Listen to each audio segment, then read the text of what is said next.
I want to note the fact that it's taken the NRM 40 years of existence to realize the necessity of having this kind of bill. On behalf of the Forum for Democratic Change, a party founded on the principle that sovereignty belongs to the people of Uganda, I want to register our total rejection of the Protection of the Sovereignty Bill 2026, tabled in Parliament by the State Minister for Internal Affairs on the 15th of April, 2026. This bill, like other laws that the NRM has made in the recent past, is designed to do one thing: to silence, imprison, and destroy the Ugandans' ability to speak, assemble, challenge power, speak to power, and live in freedom. To the Ugandan mother in Masaka or Kotido, whose son sends money from London every month, under this bill, your son is a foreigner. You may need ministerial permission to receive money from him. The money you use to pay school fees, to buy medicine, to feed your family, to engage in development. I know some of you might think, that money is less than 400 million, but might want to build a simple house for your mother. Now, it's now subject to approval by a government that has never once put food on your table. To the nurse in Hoima, whose hospital is funded by a foreign NGO, that funding may be capped, shut down, or subjected to a minister's approval or even cabinet approval. The drugs you use, the equipment on which life depends, all of it hostage to one minister's signature. To you, the journalists in Kampala, under clause 13, if you publish information this government decides damages, open quote, damages the economic viability of Uganda, close quote, you face 20 years in prison. I see a lot of potential prisoners here. If you are 20 years, you will come when you are 40. If you are 30, you will be 50. You'll find your wife has been taken away by another man. Your wife has been taken away by, your husband has been taken away by another woman. And your children will remain destitute. So this is not a bill to clamp down on political opposition alone. There are many tenets that this bill extends towards.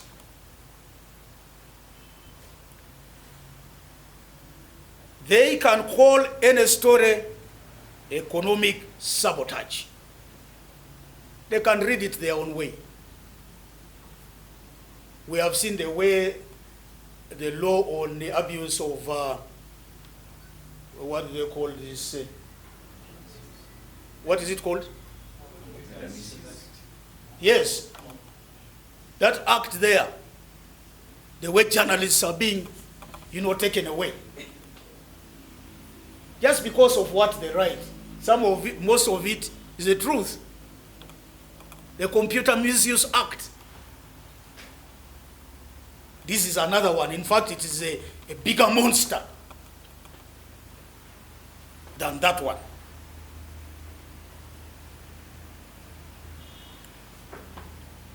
So you can be jailed for reporting the truth. And yet I believe in your colleges and universities where you are trained to report accurately. Why should you be punished for doing your job well? To every opposition politician, civil society worker, trade unionist, and human rights defender, this bill is aimed directly at you. It is not an accident. It is a strategy. And so this fight has got to integrate everybody, including you guys.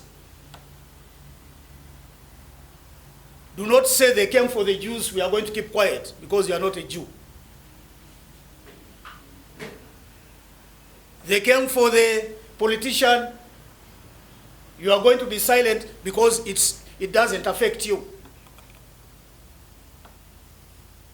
They came for the university lecturer or a researcher,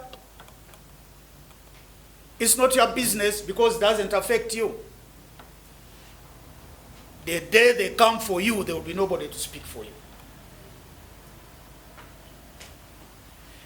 Our legal team took time to read the bill and noted a number of issues that are in violation of Uganda's 1995 constitution. The most critical are the following. And I've taken trouble to read the bill from cover to cover, beginning with the interpretation clause. The object of the bill, I beg your pardon. Diaspora citizens classified as foreigners. Clause 1 defines over 1.5 million Ugandan citizens living abroad as a foreigner, a direct violation of Article 15 and 21 of the Constitution of Uganda. Criminalizing political opposition. Any FDC member who advocates against a government policy after receiving any form of foreign-linked support, and this goes for the other political parties, faces 20 years in prison. This makes opposition politics itself a criminal enterprise. Now, some political leaders sometimes feel insecure living in the country and may want to seek refuge somewhere while doing their political work. You continuously live in that country, outside your own country. This bill brands you a foreigner. You are no longer part of Uganda, even if you were born here.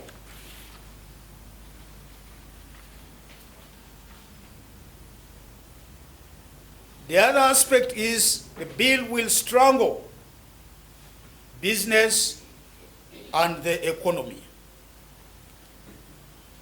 The Uganda shillings 400 million annual funding cap, that threshold, will capture foreign investment, bank loans, research grants, and diaspora remittances, triggering capital flight and economic collapse. The other day I was speaking to a friend of mine who lives and works in the United States of America.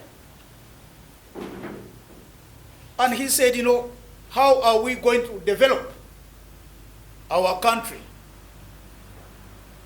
if this law is passed?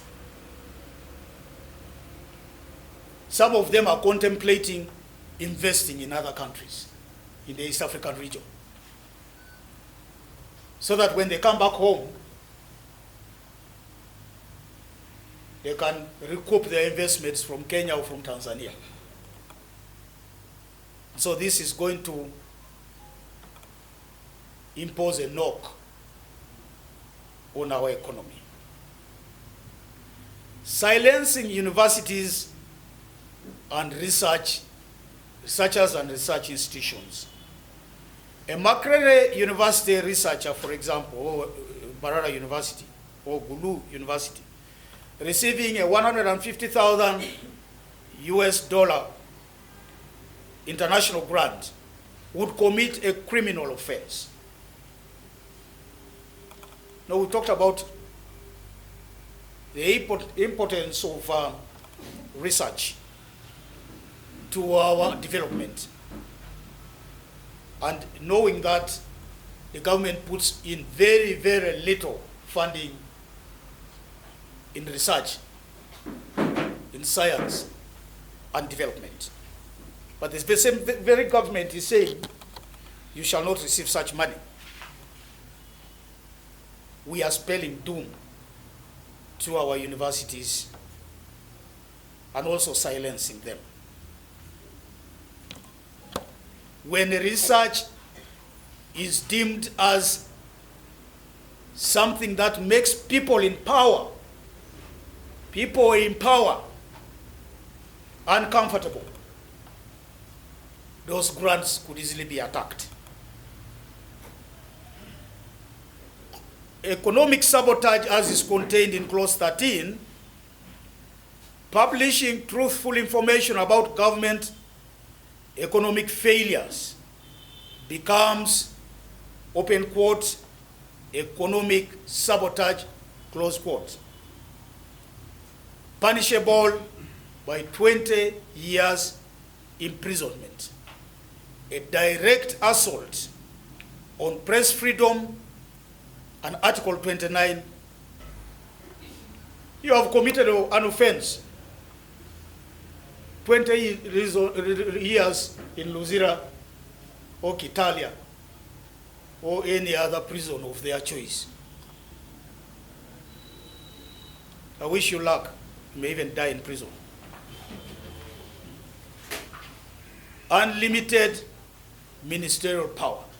It's what this bill gives whoever is going to be minister to throw their weight around. The Minister of Internal Affairs can declare any person, company, or organization a foreigner. Now, you from Butambala, you are told you're a foreigner. Which other country do you go to? Eh? Or Gomba, for that matter, in the case of Chauglanyi. Eh? And this will be by statutory instrument. The minister goes, he writes instrument, he will bring it to parliament if he wishes. It's not mandatory. And your fate is sealed. With no criteria, no judicial oversight, and no opportunity for appeal. This is totally unconstitutional. Now, normally a law is written, a bill that would be passed into law, when there is written when there is a gap in the existing law, when there is a lacuna in the law. The question that begs is, in the case of this bill, is there a lacuna in the law? Are there gaps? Are there lapses in the existing law? For us as the FDC, we say Uganda already has laws regulating financial flows, political activity, national security, and civil society operations. And these laws include the following: the Anti-Money Laundering Act, which regulates suspicious transactions, illicit financial flows, and unlawful foreign funding that is not understood. government has this law in their hands. A friend of mine, again, I like to give examples, sent money to Uganda. Is busy building a small house. The amount of money sent to Israel was 60 million.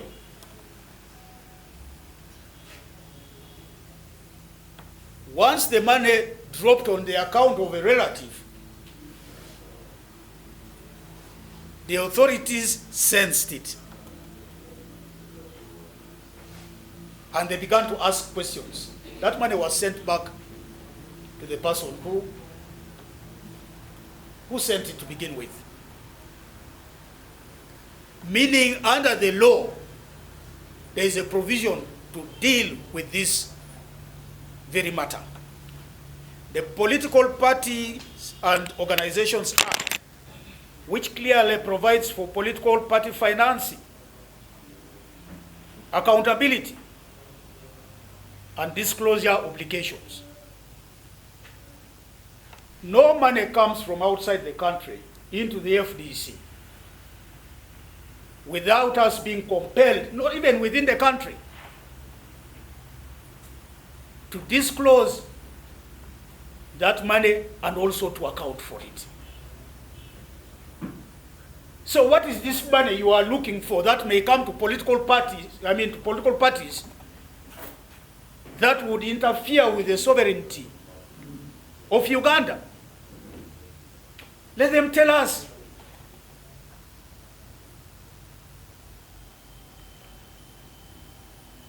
This is, again, another way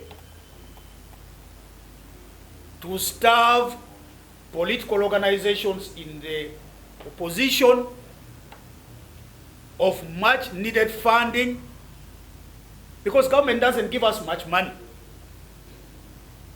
through an act of parliament. It doesn't even give us money for elections. I talk about this from my own experience. The election of 2021, no money, in fact, ever since multi-party political dispensation started. Money deliberately given to political organizations for the purpose of running elections has never been registered. The Electoral Commission Act, which addresses electoral integrity and unlawful political interference. The Anti-Terrorism Act, which criminalizes support for activities that threaten national security and therefore sovereignty. The NGO Act 2016, which regulates registration, transparency, and operations of CSOs, civil society organizations. The Public Finance Act, which governs foreign funding to government institutions, and the Constitution itself, which already safeguards sovereignty, democratic participation, and institutional accountability. This bill creates no new value. Its value is zero. It duplicates existing provisions and manufactures a legal gap that does not exist. It's worthy noting also that government itself depends on foreign funding. There's a clear contradiction in this bill. While government seeks to criminalize and heavily restrict foreign funding for citizens, civil society, and political actors, the same government remains heavily dependent on foreign aid, grants, concessional loans, and donor financing for its own operations. Every national budget reflects this dependence. If foreign financing is genuinely a threat to the sovereignty of the country, then government must begin with itself. Uganda continues to rely on external financing amounting to approximately 5 to 6 trillion shillings annually across health, education, infrastructure, humanitarian support, agriculture, and public administration. If that foreign support does not come through, the economy loses a critical fiscal buffer, public service collapse, and government itself becomes unsustainable. We therefore demand the withdrawal of this bill immediately. No amendment can save it. It is actually completely useless. Its constitutional violations and structure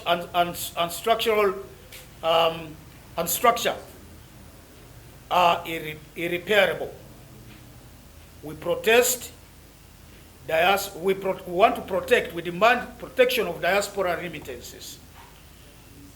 You know that Ugandans abroad remit up to $25 billion annually, and this is part of our national lifeline, not a foreign threat. We also demand that hold genuine public consultations if the government has real concerns about foreign interference. It must consult widely with civil society organizations, the opposition, religious leaders. By the way, even these Balokole churches, I really want to mention, is getting support from outside, even if they are supporters of Museveni, because some of them are declared supporters of the NRM government, are going to hurt by virtue of this law. So we are all, in the same boat, regardless of whether you are a politician in this country or a religious leader. The private sector and ordinary citizens before legislation is done. Number 4, we demand respect of the Constitution. Committee must conduct a full constitutional compliance review and reject this bill on those grounds. We call upon all Ugandans to reject the bill. I'm very happy that I have seen our leaders in Teso, I've seen our leaders in Acholi speaking out.